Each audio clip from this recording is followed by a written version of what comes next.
Good morning mga kalahi and ohayo minasan! For today's video, ito nga po ang day 3 namin dito or last day na namin sa Hiroshima dahil mamayang hapon ang homban or totoong sayaw ng anak ko.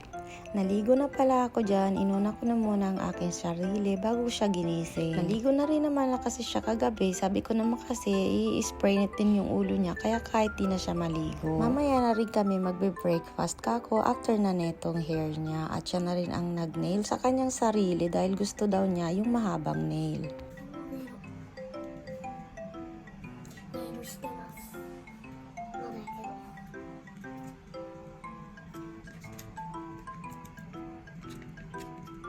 O diba, landutay, tinalo pa ako.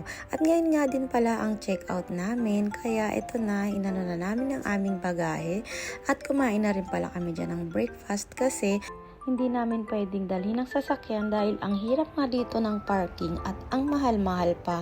Ganun talaga siguro kasi nga tourist spot to at city din siya. Ang ganda nga pala nitong nadaanan namin. Kagabi nadaanan namin to, medyo madilim pa kasi siya at may ilaw lang. Pag maaga pala siya, maganda pala yung view niya at nilakad nga namin hanggang sa dulo. At may meaning din pala to, pero hindi ko na rin siya inalam dahil nga ang init-init na nung oras na yan. Papunta na din pala kami dyan sa venue ng sasayawan ng anak ko. Medyo maaga nga din kami pero sabi ko kasi napakainit ko, maglalakad-lakad pa tayo sa labas. 12 PM ang tagpuan namin at doon na kami magme-makeup, may-makeup pa namin yung mga anak namin at sila, ito po yung mga kasama ng aking anak na magsasayaw. Hindi, alam nyo ba guys, hindi ko alam na ganito pala yung mapupuntahan ko. Ang akala ko lang kasi normal lang na festival yung sasayawan ng anak ko. Nagulat ako, talagang lalabas pala talaga sila sa TV. At buti na lang ang babait ng kasamahan ng anak ko. At ito nga, kailangan namin pumasok dun sa venue dahil may meeting sila kasi practice nila bago i-release yung palabas pala sa TV. Ganun pala dito. First time ko ring nakapasok sa studio. Bale, andito nga pala kami sa backstage. Meron din silang free lunch na meron din ako at yung si Ukasang. At ito na nga yung babackupan nila na si Hippie. Siya po ang singer dito sa Japan. Isa din po siyang sikat na singer dito sa Japan. So ito, syempre, bago sila mag-umpisa, kahit practice lang yan, magpapakilala sila sa isa't isa. At syempre, hindi mawawala yung picture-picture at bumalik ulit kami doon nga sa backstage.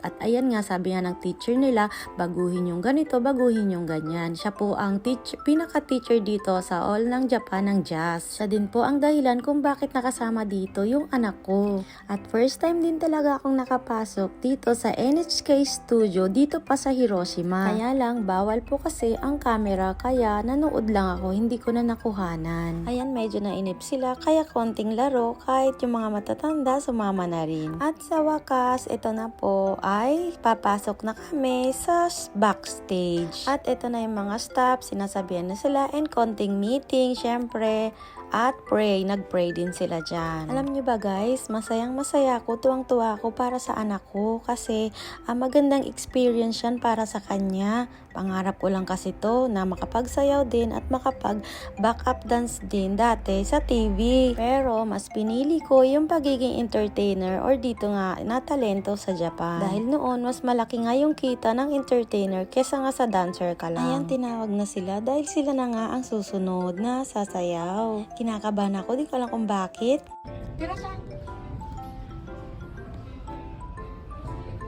At tingnan nyo naman kaming dito, mga mami, naghihintay kami dito sa pinaka-backstage. At ito na nga, parang masaya yung performance nila.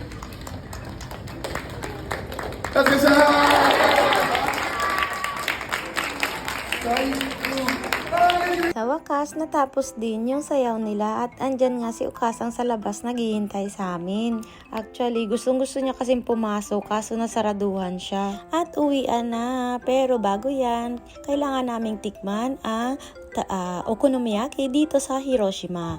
Ayan, dito muna kami. Dito na kami din magdi-dinner kasi nga 4 hours na naman ang aming lalakpayin. Ito nga pala ang number 1 food nila dito sa Hiroshima. Kaya kapag pumunta ka dito, di pwedeng hindi ka tumikim nitong okonomiyaki. And after na nga namin kumain, kinuha na namin yung sasakyan doon sa parking. At sinet ko na rin yung Navi dito sa aking cellphone. At may nakilala kami sa service area na mga estudyante. Gusto nilang makisakay kaya nakisakay sila Hiroshima to Fukuoka. O siya, hanggang dito na lamang. Thank you for watching. See you on my next vlog. Bye!